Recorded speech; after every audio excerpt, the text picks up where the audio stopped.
Good morning, campers. Today we have a new stove to review. So we've been using the Red Camp for quite a while, but we recently bought this TEAROM wood burning camp stove. That's quite a bit of an upgrade, so I'm going to give you a bit of an unboxing this morning and then we'll test it out later. So inside the box has a decent sized carry bag. We'll see how good that quality lasts. We do have tongs with the infamous Chinese blue sticky stuff. We do have a bottle brush. This is probably to clean out the water tank. Not a dog toy. We have the main body of the stove. This is sealed in just regular plastic.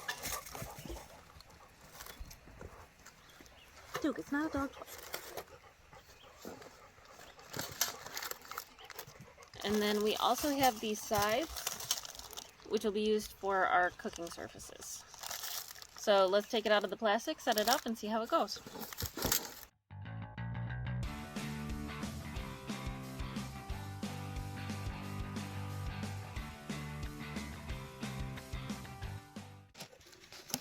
So one item of note, on this water tank nozzle, you can see that there's a lot of caulk, and it doesn't look like they did a even job on it, but we'll see if it holds water and what happens.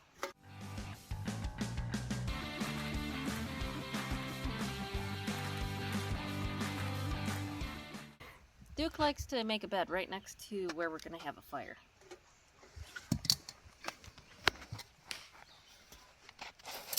So the stove opens very similarly to the Red Camp, and the grate in the bottom just drops down. It does have a door, similar to the Red Camp, in which you can use to feed in firewood.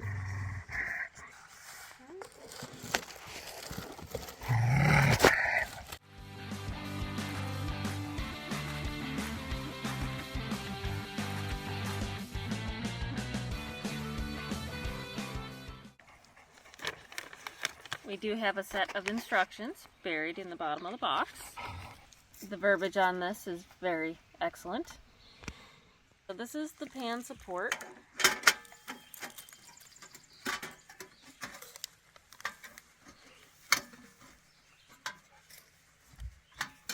Let's see if this function is any better. It's not on there very securely. Just like that.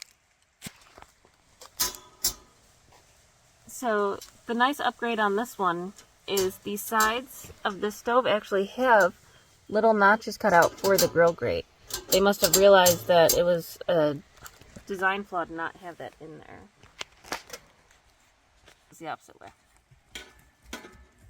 Ah! Okay.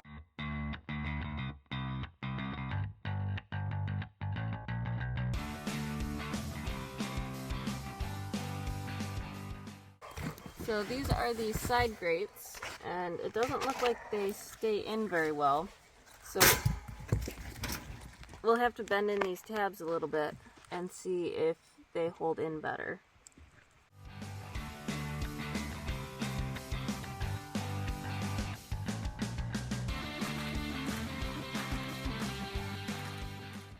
Okay, and lastly we have the stove base.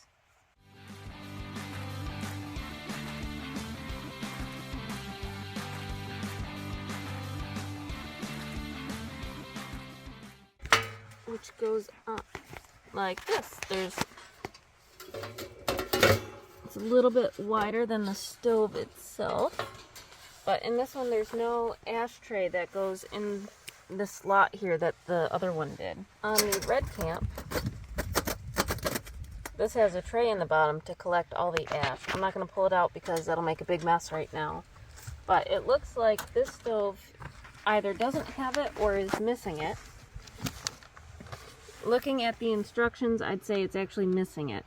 So this one, unfortunately, it didn't come with that ashtray, but I guess it is what it is at this point. It's too late to return it. The trick with these side grates is you can't shove them all the way in like this. They don't work. you have to slightly pull them out to get them in the right notch, which is a little bit cumbersome. So let's see what happens when I put a little bit of weight on it. It's still pretty bendy, so they're definitely meant for light things, maybe some toast or a pot that you're just taking off the stove to put on the side. With it being all together, I think we're going to start a fire in here, get some water going, and see how the water tank works. Now, so this handle could be a little bit longer, so that way it wouldn't be in the way of your cooking surface.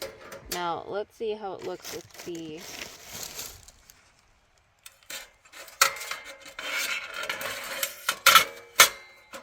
pot stand. And again, with the pot stand, it's almost worse because this handle is, if you have a large frying pan or a large pot, you're going to end up getting in the way of this. I also don't like exactly how well this fits together. So a slight price comparison, this stove was $55, the Red Camp was $35 for the large version. So we're going to test it out, see how we like it compared to the Red Camp. This stove also doesn't have any side handles, it just has this vertical handle. So I'm not sure how much weight this will hold, but I guess we'll see. Alright, so we're going to fill the water tank and see how well it boils water. Pardon the mosquitoes. So we already have a slight leak, which is unfortunate. Alright, I'm going to get a little bit more water to fill that, since we're getting such drippage. Alright, so I'm going to continue to fill this water reservoir. We do have a slight leak in it, so probably what I'll do when we get back is strip that caulk off and recaulk it with a food grade high temp caulk. This does hold quite a bit of water. So we'll see if we can get it boiling and cook our morning steaks. So we have our charcoal lit and going, and we filled the water tank, obviously with water, and it's already very, very hot and boiling from the heat of the charcoal. So we can cook some oatmeal or have some coffee with that, but unfortunately you can see that it is leaking quite a bit, and we're probably going to get a lot of burn off and evaporation because it's so hot. So if you're going to use this with a very hot fire like charcoal, you have to pay attention to the water because it's going to heat up really fast. Alright, so we're going to let the Chinesium burn out of the water tank first, and we're going to cook water the old-fashioned way. I think it's going to boil this water really fast. So this is what it looks like when you pour out the hot water. We'll probably replace this spigot so the water can come out to the side instead of being that close, and maybe see if we can do something different and bring it up, because this is a little bit low to get a cup or a mug underneath it. You might put it like over here on the side so you can easily get to it. So with this TEAROM stove, it's not functioning as well as we had thought compared to the Red Camp. So save yourself $20, just get the Red Camp because the additional features don't really work as well as they should.